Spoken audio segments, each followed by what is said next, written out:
भाजपाइयों ने ही मुझे खड़ा किया है, कहा कि अब हमारे पास कोई विकल्प नहीं है, अगर आप नहीं खड़ा होंगे तो हम लोग नोटा दबा देंगे। भाजपाइयों के प्रतिष्ठा को बचाए रखना है, इसलिए मुझे खड़ा होना है।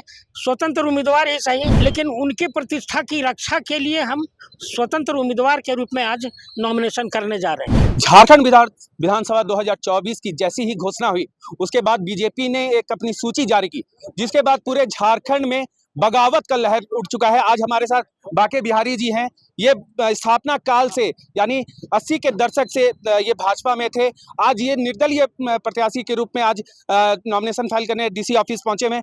आज आप निर्दलीय प्रत्याशी के रूप में नॉमिनेशन फाइल करने पहुंचे, आखिरकार क्या कारण था? क्योंकि बीजेपी में तो आप कई सालों से थे।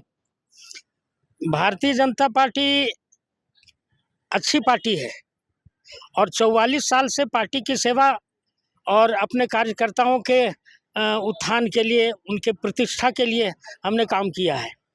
लेकिन ऐसा समय आ गया कि प्रदेश नेतृत्व भारतीय जनता पार्टी का जो है, उसने सारे भाजपाइयों को भूलकर अपने जेवीएम के घटक जो थे उन्हें आगे बढ़ाया, उन्हें टिकट दिया और उन्हें प्रतिनिधित्व दिया। लेकिन हम लोग उससे नाखुश रहे। भारतीय जनता पार्टी के जो मूल कार्यकर्ता हैं और जो भाजपाई हैं, सो प्रदेश नेतृत्व के निर्णय से असंतुष्ट हैं और आक्रोश में हैं। आप पूर्व जिला अध्यक्ष भी रह चुके हैं, क्योंकि आप भाजपा के घर अंदर तक घुसे हुए थे, लेकिन अचानक जो है आप चलिए निर्दलीय प्रत्याशी के रूप में आ रहे हैं, तो क्या लगता है कि किससे एकदम टक्कर होगी आपकी? मुझे लगता है कि इसलिए कि मैं अपने मन से खड़ा नहीं हुआ हूँ। भारतीय जनता पार्टी के कार्यकर्ताओं ने और कैडर्स जो हैं भाजपा के, भाजपाइयों ने ही मुझे खड़ा किया है, कहा कि अब हमारे पास कोई विकल्प नहीं है, अगर आप नहीं खड़ा होंगे तो हम लोग नोटा दबा देंगे। ये स्थिति है। तो हमने कहा कि नहीं, भारतीय जनता पार्टी के अस्तित्व को बचाए रखना है, भाजपाइयों के प्रतिष्ठा को बचाए रखना है, इसलिए मुझे खड़ा होना है।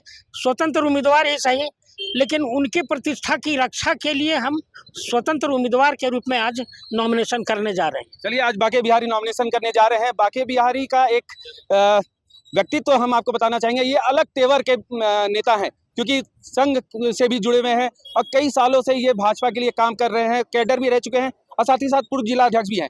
अब देखने की बात ये होगी कि जिस तरह से भारतीय जनता पार्टी के लिए लोग बगावत का सुर जो अब झारखंड में एक नए तरीके से चल चुका है, अब भारतीय जनता पार्टी को इसका क्या नुकसान झेलना पड़ेगा। अपने सहयोगी आशीष यादव के साथ मैं Piyush Mishra, Hazaribagh, the follow up news. हमें ही वोट देना बेटी। इस बार नौकरी में 60% का महिला आरक्षण देंगे।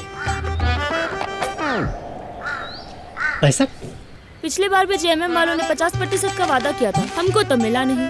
और आपको? हमें तो नहीं मिला, आपको मिला क्या? इन महिलाओं को तो नौकरी में 50% आरक्षण नहीं मिला, आपको मिला क्या? TheFollowUp.in. Like, share and subscribe. www.thefollowup.in